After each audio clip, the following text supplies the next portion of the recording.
ایمان یہ نہیں ختم پڑنے کے لیے، ایمان یہ نہیں تعبیز جانوروں کی طرح تعبیز گلے میں لٹکانے کے لیے اور بازوؤں پہ لٹکانے کے لیے، ایمان یہ نہیں کہ قرآن پاک سر پہ رکھ کے جھوٹی قسمیں اٹھانے کے لیے، قرآن پر ایمان یہ ہے کہ قرآن کو اپنا امام ماننا ہوگا اور ساری کتابوں اور علموں پہ حاکم ماننا ہوگا۔ جب تک قرآن کو امام نہیں مانیں گے، امام وہ ہوتا ہے جس کے پیچھے چلا جائے، جس کی اتباع کی جائے۔ لوگوں نے تو امام کچھ اور بنا لیے، فلانا امام فلانا امام، اور امامت کے نام پہ ایک پورا کفر کا مجموعہ تیار کر دیا اور نام اس کا رکھا امامت۔ امامت، اور تمہیں بھی گمراہ کیا۔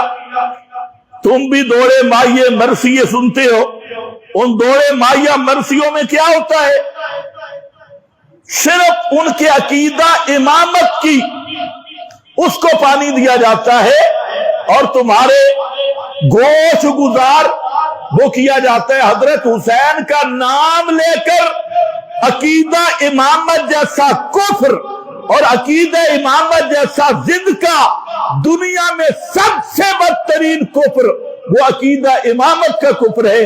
اس کفر کو حضرت حسین رضی اللہ تعالی عنہ کے نام کا شربت پلا کے اس سنی قوم کو اصل میں وہ کفر کے کڑوے گھونٹ میٹھے کر کے ان کے پیٹ میں ڈالے جا رہے ہیں۔ ورنہ اب سوچے، نبی کی دعوت چھوڑ دی، حضرت حسین کی دعوت چھوڑ دی، حضرت علی کی دعوت چھوڑ دی، سب صحابہ اہل بیت کی دعوت وہ قرآن کی طرح بلانا تھا، اور قرآن کی دعوت تھی، قرآن کا مسئلہ تھا، مسئلہ توحید تھا۔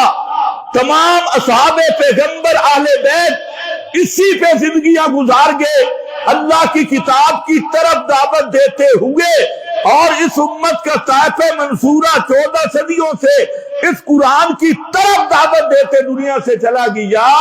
لیکن تم نے کیا کیا؟ امامت کے نام پہ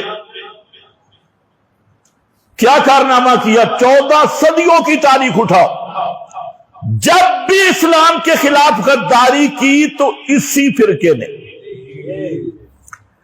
اسی فرقہ نے ہلاکو خان کا ساتھ دیا تو اسی فرقہ نے، اور دنیا میں جتنے انقلاب آئے ہر انقلاب اسلام اور مسلمانوں کے پیٹھ میں خنجر صرف گھونپنے والا نہیں، پیٹھ میں خنجر گھونپ کے ہلانے اور پھر رکھنے والا یہی فرقہ رہا۔ حضرت عثمان کے دور سے لے کے آج تک تمہاری یہی کمائی ہے، ابن سبا سے لے کے آج تک یہی تمہاری محنت ہے۔ اور جب بھی حق و باطل کا مارکا ہوگا، اسلام و کفر کا ہوگا، تو یہ یہودیت کفر کی سائڈ پہ کھڑی ہوگی۔